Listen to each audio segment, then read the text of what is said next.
imagine the scene. A groundbreaking candidate for national office accepting the nomination of the Democratic Party, saying Republicans don't understand the value of seeing the world through other people's eyes, faulting the GOP for its policies, for weakening America financially by giving tax breaks to the rich. That speech not coming later in 2008, but having already happened in August of 2000. It was given by Senator Joe Lieberman. 8 years later, our fourth story tonight, the former Democratic vice presidential nominee now saying he might speak again this summer at the convention of the party he once correctly predicted would squander our prosperity, screw the middle class, and increase D.C. partisanship.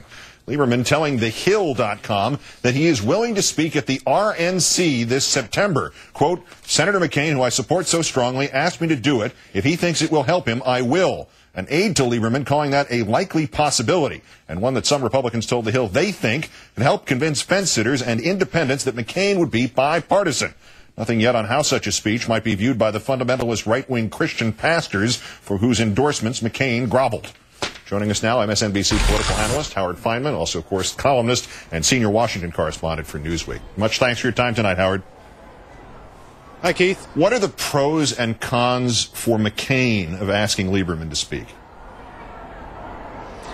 Well, I don't think there are that many cons for him. Probably if he had a big choice to make, it would be for somebody who could help him more in the Bible Belt, perhaps. But Lieberman can help him there too. So I think it's something he'll probably end up doing. I think it'll infuriate the Democrats, but I don't think it'll help McCain all that much. And the downside here, I mean, is the instant video karma of today, snipers in Bosnia, etc. Would not Lieberman be tempting everybody who has access to YouTube to mash up his 2008 speech with his 2000 speech, or never mind YouTube, just a 527 group sympathetic to the Democratic Party? No, I agree with that, and I think that McCain doesn't need any more weight on his shoulders from the war in Iraq. That's why I find the whole thing a little bit improbable. McCain's got enough problems on that front politically as he heads into the general election. Why underscore it double with Joe Lieberman? It doesn't make that much sense. In a sense, it's a poke in the eye to the Democrats, but not that much of one. The Democrats don't really consider Joe Lieberman one of them anymore anyway. We don't have a lot of past information to base this on. Obviously, everybody remembers Zell Miller crossing party lines and other boundaries to speak at the 2004 Republican convention, and Jim Webb was once in the Reagan cabinet. But, I mean, what lessons does that experience, or the idea of going from one party to another, at least in a public sense like that, does it provide any guidance for the Republicans or for Senator Lieberman about whether or not to do this? Well, I think Senator Lieberman is a free actor of his own right now. He doesn't have a lot of respect on the Democratic side, and he's viewed as something of a curiosity on the Republican side.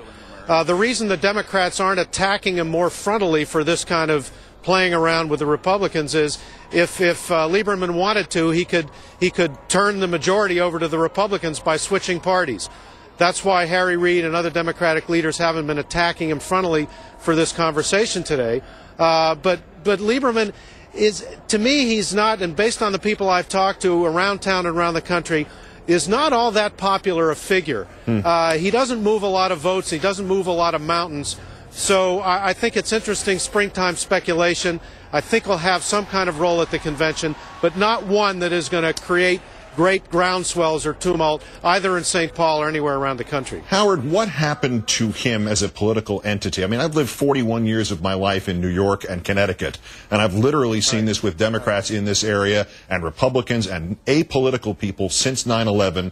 Reason out the window, much of their personalities subsumed by blind fear of the age of terrorism. Even in just the political sense, not, you know, we'll leave the psychiatric sense. Is he some sort of victim of 9/11 post-traumatic stress disorder politically? No, I think he's been overcome not by fear but by bitterness, Keith. I think he feels rejected by his party. He feels dissed by his party. The primary that was run against him by Ned Lamont in Connecticut, he felt to be a personal affront. And when politicians start taking it personally, they lose their way.